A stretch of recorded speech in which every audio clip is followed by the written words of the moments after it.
Mga ate at kuya, may i-share na mga screenshots ng conversation sa group chat, tapos may mga exchange ng, ito ang mahirap ngayon eh, di ba? Ito ang mahirap ngayon na advanced na yung technology natin. Uso na yung screenshot, uso na yung video recording, di ba? Or ano ba?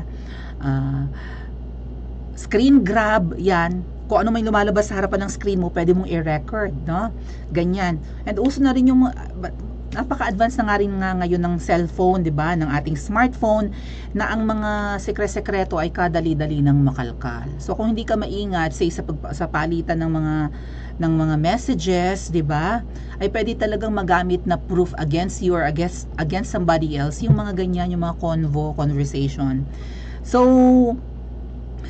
may mga screenshots at sa tingin ko hindi pa naman masyadong ako kaya ko mag-edit ng ng halimbawa yung palitan ng message. Kaya kong i-edit yan kasi marunong ako medyo may alam ako sa ICT or Internet and Computer Technology kasi may ganyan akong subject nung nag-aaral ng di ba, ng school year 2016 hanggang 2021.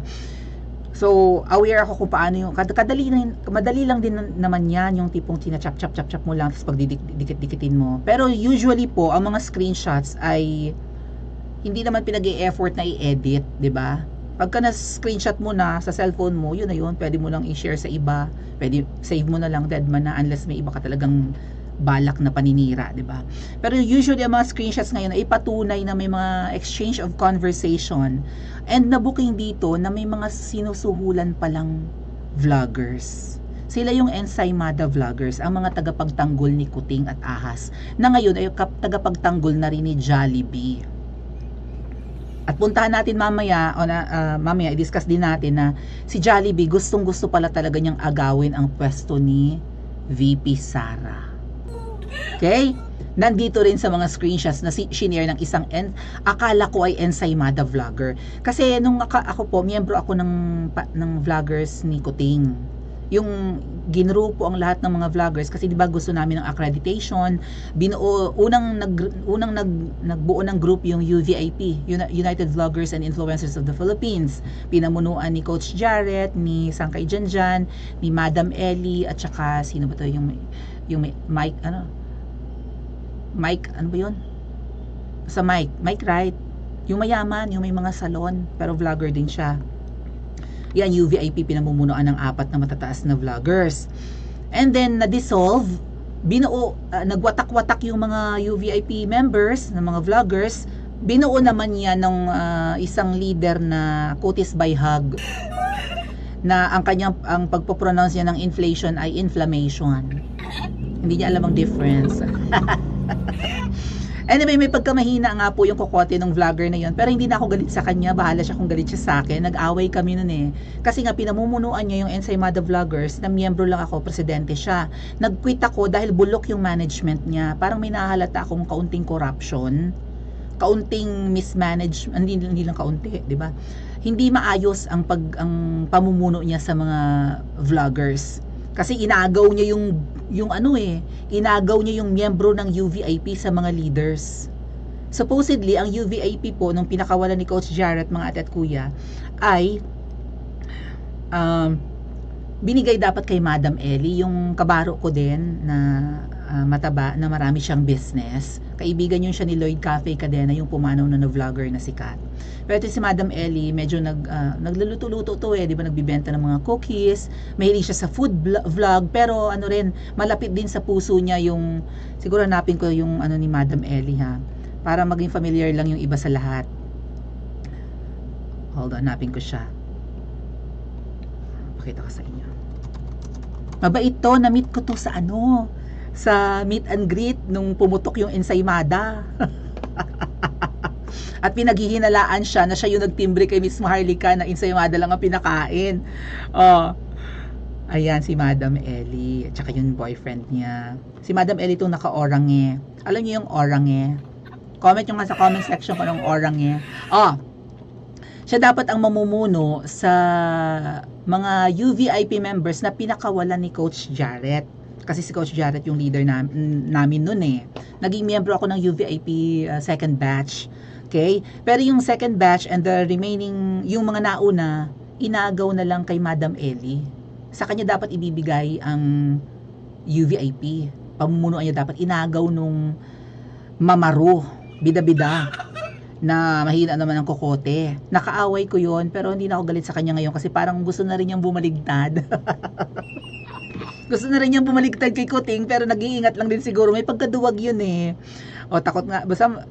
Basta marami siyang kinatatakutan. Nagtatapang-tapangan lang yung isang leader na yon. And then eventually inalis din sa kanya yung pamumuno kasi bulokil siya. Yung bang ano lang, mahilig magpresenta. Presentable ba tawag dyan? Kasi mahilig siyang magpresenta, mahilig siyang manguna-nguna. Tapos hindi naman kaya ng utak niya ang leadership. Wala naman siyang leadership skills.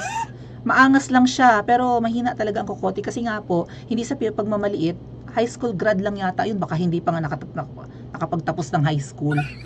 Iba po kasi pag tumungtong ng kolehiyo, lalo na kapag, 'di ba, iba ang kalibre ng nakatungtong ng kolehiyo, lalo na yung nakagraduate. So, sorry siya, teacher ako, tapos pamumunuan ako ng hindi man lang yata nakapagtapos ng high school. Ay una ako nag-quit, 'di ba?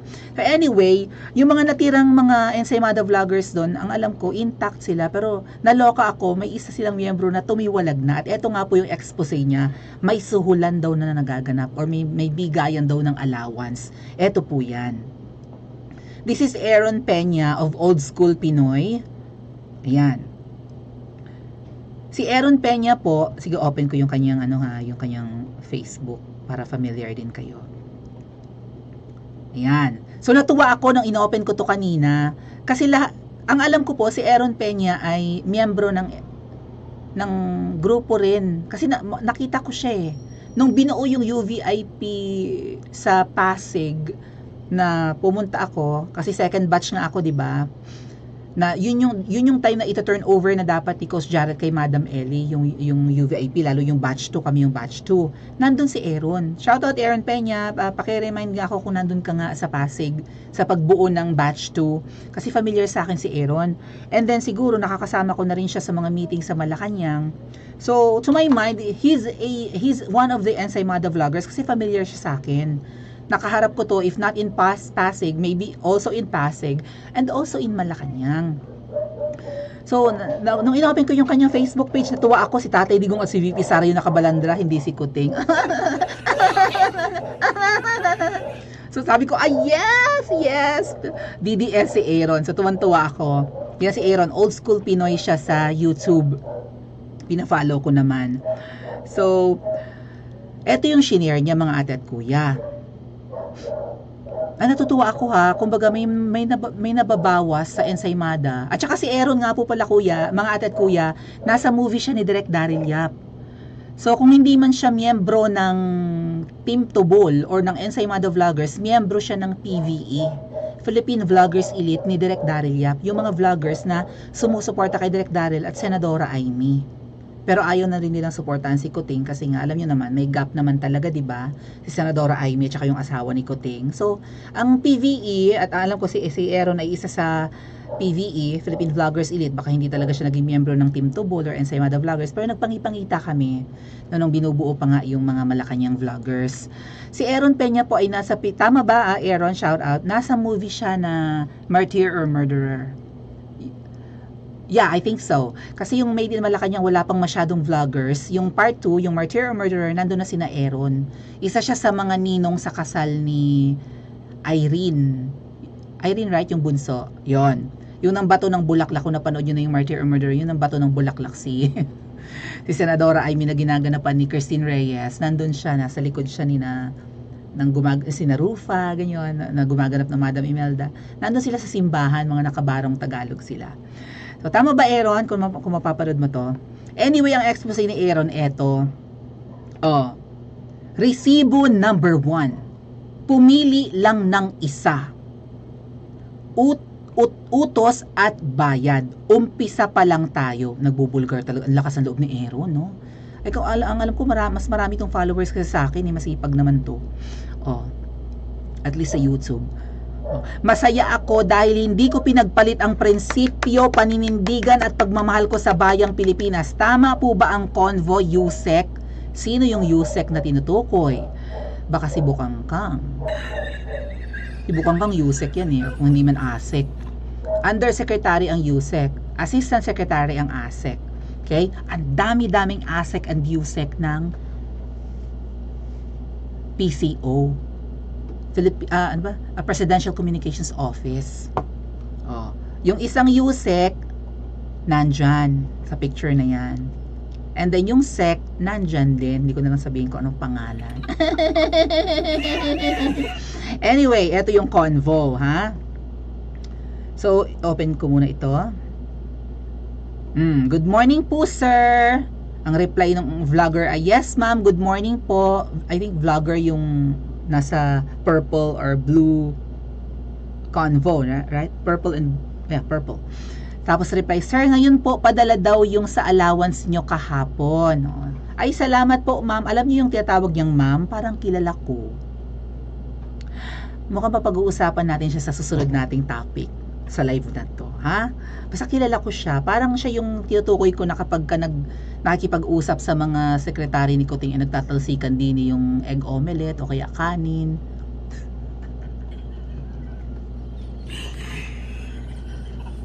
Anyway, empleyado ni Kuting, ano ba? Alright. Yon, parang siya yung ma'am. Ma'am kasi tawag namin doon. Handler siya ng, alam nyo na. ng tinapay na may mantikilya. Okay? At may asukal na binudbod na ganyan. Tsaka may pakeso-keso paminsan-minsan kapag especial. Ngayon, isa pa ito sa message. At naalala ko nung ako ay miyembro pa ng Ensaymada Vloggers, nagsisend talaga ng ganito kung ano yung mga itatopic, ganyan. Hindi lang sa Facebook sinisend, sa group chat, kundi sinisend rin sa Viber group. Yan, 2 Viber group ng mga Ensaymada Vloggers, sinisend doon ng mga ASEC at USEC ng Palasyo ang mga itatopic. So pag-usapan nyo ika yung inflation rate, pag-usapan nyo ika yung travel ni Kuting sa Anemika, ganon, nagbibigay, tapos magsisend rin sila ng mga videos, footages, ganyan. O, i-topic nyo itong birthday ni Jollibee Tambalosilos, ano pa ba, i-topic nyo na fake news yung, naabot ko yun eh, i-topic nyo na fake news yung i-appoint si Mar Rojas.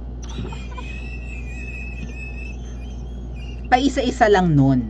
Ngayon, sa bagong sinishare na itatopic, 3 na yung pagpipilian. Siguro para hindi mahalata, right? Na iisa ang tono, iisa ang galawan ng mga ensaymadang kumakamkam. Kumakamkam nga ba kayo, Ensaymada? Hello, hello.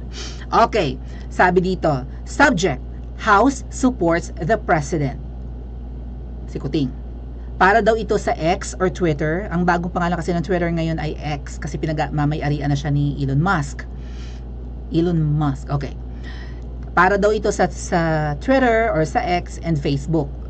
Pro-admin, anti-Duterte. Oh my God. Basta pro-admin. Okay. Basta pro-admin na mga vloggers and anti-Duterte na mga vloggers. Diba? Pag pro-Marcos kasi, anti-Duterte. Kakaloka, no? Upload the photo of the statement. What? Possible messaging. Pumili lang po ng isa. So ang mangyayari ito para magpo-post sila sa Twitter, right? Magto-tweet sila or magpo-post sila ng isa alinman sa mga to sa Facebook. 'Di ba? So pumili daw sa mga ganito. Okay naman pala sa lahat yung desisyon ng presidente maliban lang kay VP Sara. Mapa-oposisyon o majority sa Kamara, suportado si Kuting. So ito po yung patungkol sa peace talks. 'Di ba si VP Sara lang ang pumuna? Sa lahat daw okay na makipag-peace talks. Para ba ang dating, ayaw nyo ba ng kapayapaan? Gusto nyo kaguluhan? Ayaw nyo ng peace? Yun ang mga pautot kasi ngayon eh. Ayaw nga namin makipag-peace, ayaw nga namin makipag-dialogo sa mga teroristang yan. Dahil drawing kausap yan, traitor pa. Ba't tayo pa makikipag-usap? Walang peace na mangyayari. Dahil kung gusto nila ng peace, hindi aabot ng 50 years ang kanilang pakikibaka. Garrett, mga ensaymadang puro mantikilya ang utak, puro mantika, puro kolesterol. Letter B. Alam nyo na, talaga ang tunay na partner ng Pangulo. Pag-usapan natin sa susunod nating discussion, miyaming content. Ang tunay daw na partner ni Kuting ay si Speaker at hindi daw si VP Sara. C. Bakit ang mga Maka-Duterte ayaw sa kapayapaan? Ayun nga, nakabasa ako ng post ng Ensaymada ng ganyan. Bakit ba gusto nyo gulo? Gusto nyo gyera? Mag-peace? Kayo nga gusto nyo makipag-gyera sa China mga bugok kayong Ensaymada kayo. Ba't hindi nyo i-apply sa sarili nyo yan ang ayaw sa kapayapaan? Gusto nyo makipag-gyera na tayo sa China? Ang narrative nyo, laging ang China bully, ang China kinakamkam ang pag-aari natin. Alin ang pag-aari natin kinakamkam ng China? Sige nga. Alin sa teritoryo natin ang kinamkam? Sige nga, pangalanan nyo, mga Ensaymada. Debate tayo. Yan yung kanilang pipiliing post for Twitter as tweet and pang-post din sa Facebook. So may mando. May utos kung ano ang, at saka siguro tinatlo para hindi nalata, no? Para hindi pare-pareho yung post. Pili na lang kayo dyan. Ganon. Kaya ang mga nakita ko mga Ensaymada, iba-iba rin ang post, pero nasa 3 topics na yun. At yung iba nga, nakapag-post pa ng 3 beses. Yung 3 binigay, yun ang pinost. And then may ganito, may pa-allowance. Magkano kaya yan? 20k? Ano ba ito monthly? Ang 20k sa isang vlogger, maliit yan. Kung ang vlogger, mga ate at kuya, ay mas malaki sa akin, lalo na yung mga vloggers na katulad ni Sinking Sinoy, nung nakagat ng aso, na pag umabot po ng mga 200k and above, mga ate at kuya, malaki na kinikita ng mga yan. Ako lang talaga tong very baby pa baby nene vlogger pa ako, liit ang channel ko, di ba? Pero thank you, 30,000 na rin tayo kapag paano umuusad. Wala pa ako sa 1/3 ng 100k, ano ba? Anyway, kung ako na, di ba, ganito lang ang channel, kahit paano medyo okay sa akin ang income ng channel ko, dahil yung iba sa inyo naman nagbibigay sa akin through pakulay. What more yung mga anlalaki na ng channel, tapos 20k lang ang ibibigay? Magkano kaya ang pa-allowance? Narinig ko lang naman kay Bagong Lipunan, 20k daw. Ang liit niyan. 20k a month or 20k a week? Marami kasi sila. Ang Ensaymada vloggers, talansya ko mga ate at kuya, nasa 100 yung mga yan, more or less. Kasi nung iniwanan ko sila, nasa 50 na Last year pa ako kumalas, di ba? December last year. December na ngayon, for sure, nakapag-gather pa sila ng panibagong miyembro. Nung palis na ako ng grupo, may mga nadadagdag pa hindi lang sila nag-chat sa group chat. Pero nakikita ko may mga ina-add ng bagong pangalan. Doon ko nga nakita yung pangalan ng kalbo, yung Kukiruki. Also, nakita ko din doon yung vlogger na radio broadcaster ng Bicol na kung makatawa ay parang dati nakakaaliw siya, ngayon hindi na ako nakakaaliw. So ayan ang mga screenshots mga ate at kuya. Sabi pa dito ni Aaron, bakit ang script nyo ngayon multiple choice na? Halata ba? Kasi pag isa lang na may kumpas, halata ba kasi pag isa lang na may kumpas? Pili na A, B, or C, yung kanina yung pinakita kong sa screenshot, di ba? Either batikusin ng mga Duterte, i-promote si Tamba na totoong partner ni Kuting, and what else? Ano pa yung isa? Na okay naman yung peace talk, si VP Sara lang ang ayaw. So sinisiraan si VP Sara. Sino nag-uutos nito? Sinong undersecretary ng palasyo? Sino sa mga undersecretary at ASEC ang nag-uutos nito? Kilala ko naman. One of them is si Volken Kang. And then may isa pang ASEC na maganda, na feeling ko naman mabait, kaya lang ano magagawa natin, trabaho niya yun di ba? So magaganda kasi yung mga ASEC at USEC dyan sa palasyo. So ayan, ano ba, dati kasi iisa lang yung binibigay na topic, ngayon 3 na para hindi halata, sabi ni Aaron. Anong klaseng mga vloggers ito mga ate at kuya? Hindi kaya mag-isip ng para sa kanila, kailangan pang i-feed. So ang tanong ko nga, ano ba sila, lutang? And then shinare ni Aaron, may screenshot ng pa-allowance. Sayang hindi minention yung yung amount. Kasi siguro nag-iingat din sila. So anong klaseng vloggers ang mga Ensaymada? Kayo na po ang mag-comment sa comment section at mag-like and subscribe din po kayo.